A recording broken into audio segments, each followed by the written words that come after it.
If I were to leave you, you'd be in trouble, right? What? If we get divorced, you'll just end up on the street. You parasite. My husband flicks divorce papers in front of me and threatens me as usual. You can't live without me. That's what he thinks. It's true that I'm a housewife and don't have the financial resources to support myself, but that's just for now. My husband looks down on me triumphantly. The confidence he gained from manipulating me as he pleased over the years is evident on his face. But wait, that won't be the case forever. I won't let you have your way. Understand? My name is Wendy Summer, and I'm 29 years old. I spend monotonous days as a housewife. I became the wife of the person I love 2 years ago. Thomas, my husband, was my senior at work, and he was in charge of my training.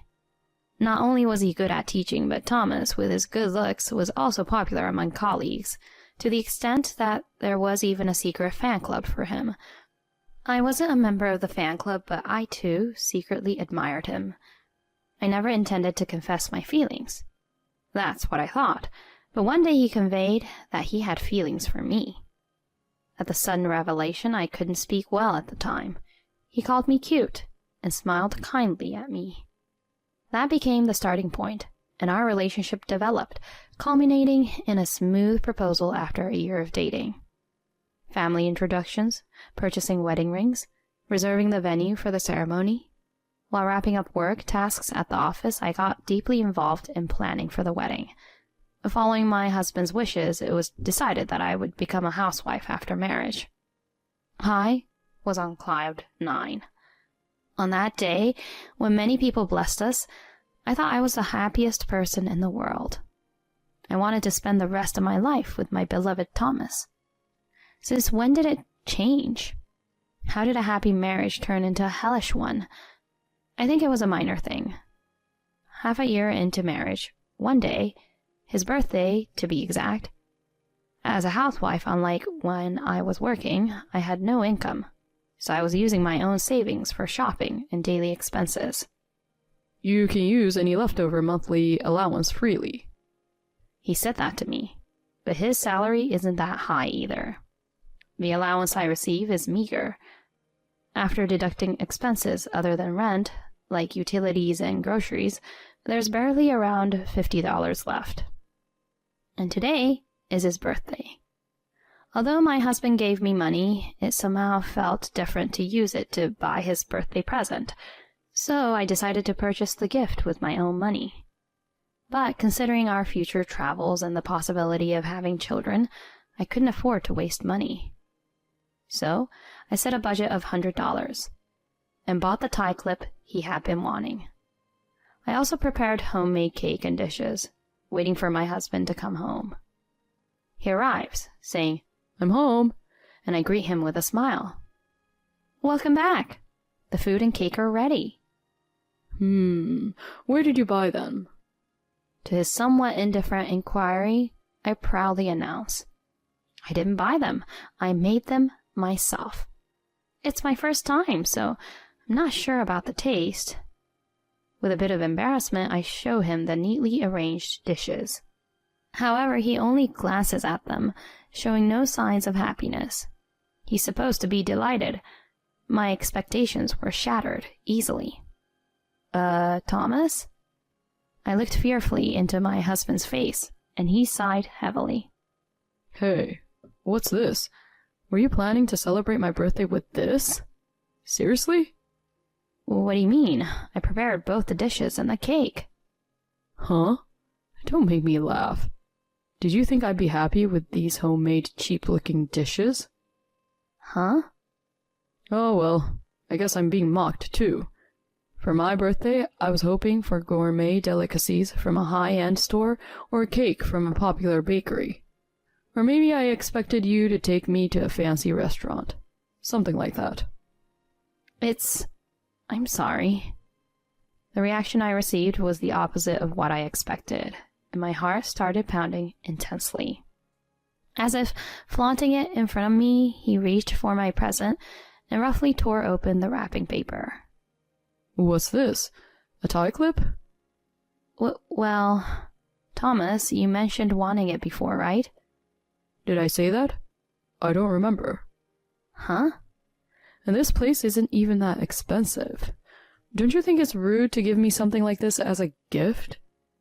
My husband tossed the tie clip onto the sofa with a mocking expression on his face. Without touching the prepared food, he headed towards the bathroom. From the dressing room, his humming could be heard. Despite just having said unkind words to his wife, how could he still sing happily? But beyond anger towards my husband, a feeling of profound sadness overwhelmed me. I thought my homemade dishes and the tie clip would surely make my husband happy. If he were the kind person I believed him to be, he would have said, "Thank you for any gift." That's what I thought, but reality was crueler than I had imagined. Thinking back, there were many instances where I felt uneasy since getting married. If there was dust in the room, I was told to clean it thoroughly, and even about my cooking, he said, "The taste doesn't suit me." Despite all this, I have been convincing myself for the past 6 months. I thought that being able to marry the person everyone admired made me a fortunate person. However, it seems that wasn't the case. Maybe my husband doesn't love me. Perhaps he chose me as a wife, simply because I was the most convenient. Maybe he chose me because I'm someone who will obediently go along with anything. That's what I started to believe. It seems my assumption was correct, because since that day, I've been oppressed by my husband every day. Whenever I did something he didn't like, he always said the same thing. Why can't you even do such a basic thing?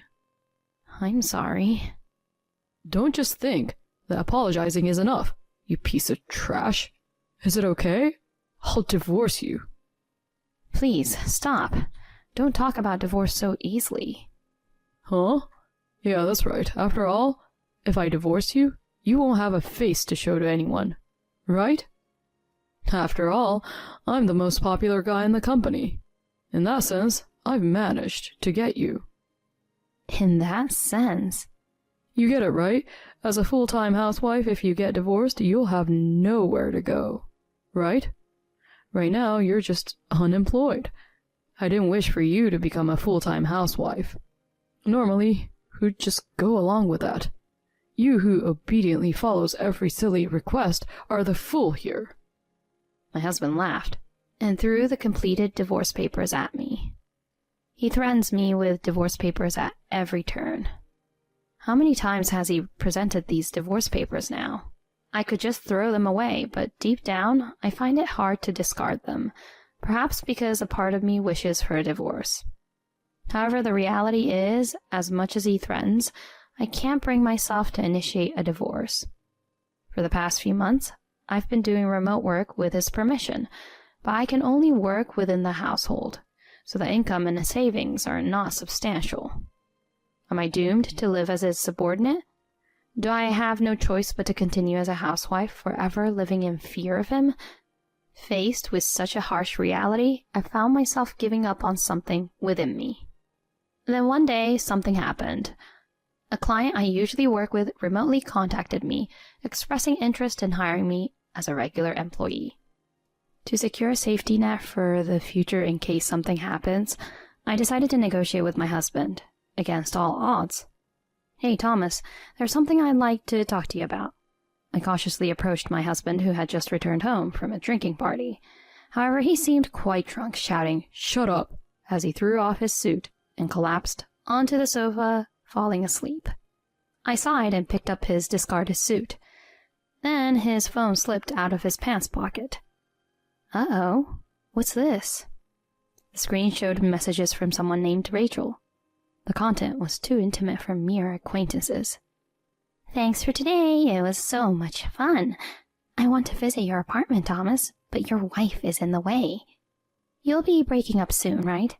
I'll be waiting since I'm a good girl."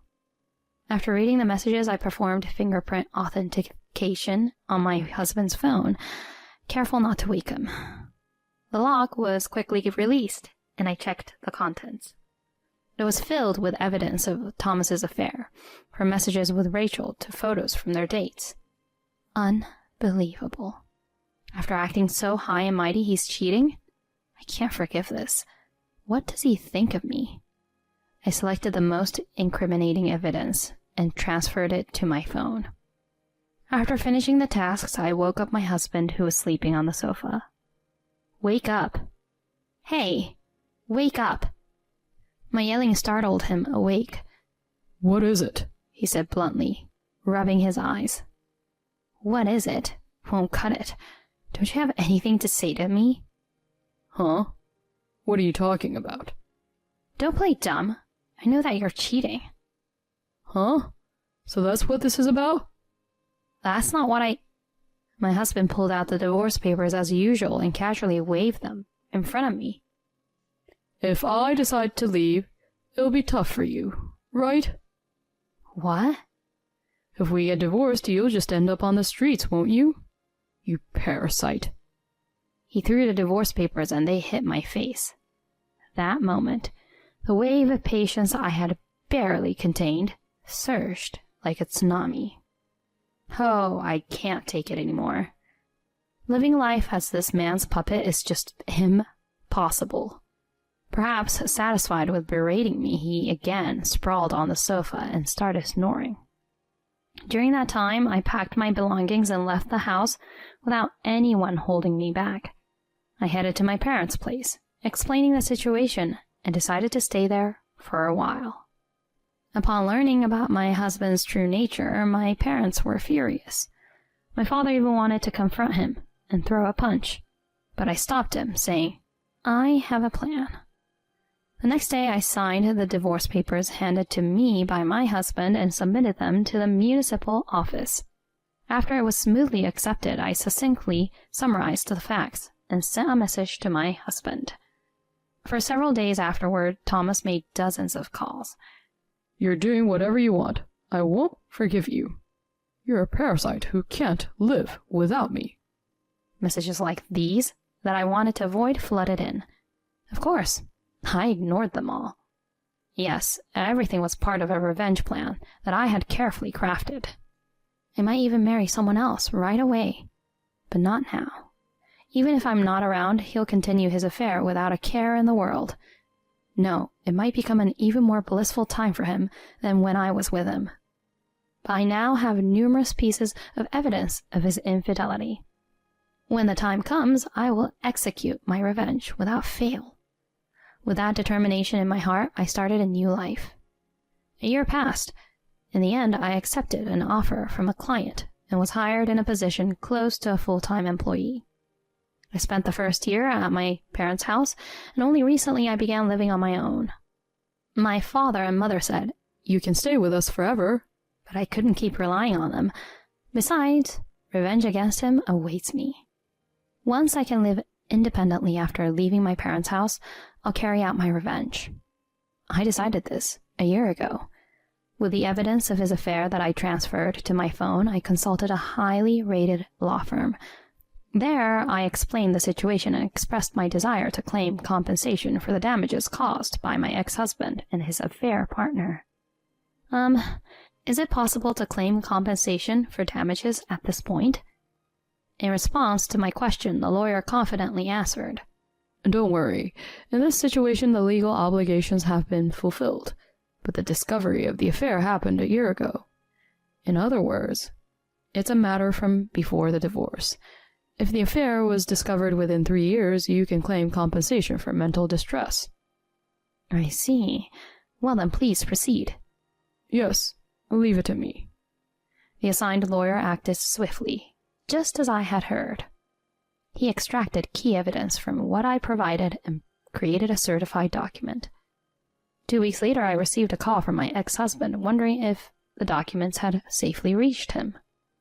Hello? When I responded, he began to speak quickly, as if in a hurry. Hey, what the heck is this about? Oh, you got it. As it says there, I'll be expecting the $20,000 for the alimony fee, okay? Huh? Are you kidding me? We're already divorced, right? So why the heck are you asking for alimony for cheating all of a sudden? All of a sudden? What are you talking about? I've been waiting for this moment forever. What is that? I asked around with some former colleagues, and it seems like you're getting quite cozy with that affair woman at work, especially after our divorce was finalized. Are you getting all bold now, thinking you can flaunt it because you don't have to hide it anymore? Well, that's... Yeah, that's right. I had already investigated Thomas's situation at work before seeking revenge. Turns out his affair partner is a new employee at the company. Apparently he's been playing the victim, spreading stories about our divorce and openly getting close with his affair partner. Most of the female employees believed him because of his good looks.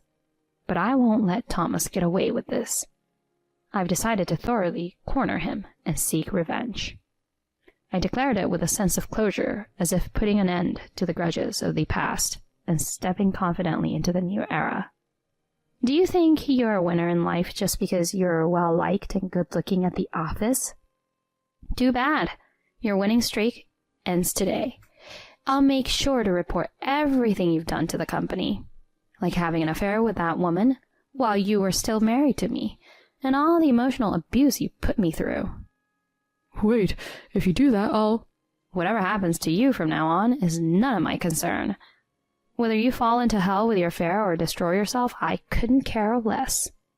What I can't forgive is you living a normal life from now on. That's all. I'll make sure you repay the suffering I endured. Scum like you won't be able to live a normal life from now on. Hey, Wendy, wait up! Wendy! Interrupting his desperate plea, I unilaterally ended the call. Before he could call back, I blocked his number. Later, with the support of a close former colleague, I reported my ex-husband's infidelity to the company. The fact that I used to work for the same company and that his affair was with a new employee there made the company take my complaint seriously. As a result, both Thomas and his affair partner faced disciplinary dismissal. The affair partner, angered by the claim for damages, screamed, "It's your fault!" and slapped Thomas at work, leading to an abrupt end of their relationship. Losing his job became a setback for Thomas, and he struggled to find new employment. Now he is working multiple part-time jobs to make ends meet in a small apartment. On the other hand, I continued with my remote work and found contentment in my days. Working from home allowed me to focus on my tasks at my own pace without worrying about others. Although it ended in divorce, the experience taught me valuable lessons. Happiness doesn't solely depend on marriage. Living a life true to oneself is the ultimate happiness. Being able to once again realize that it is the greatest happiness. Without forgetting that fact, I want to continue living honestly with myself in the future.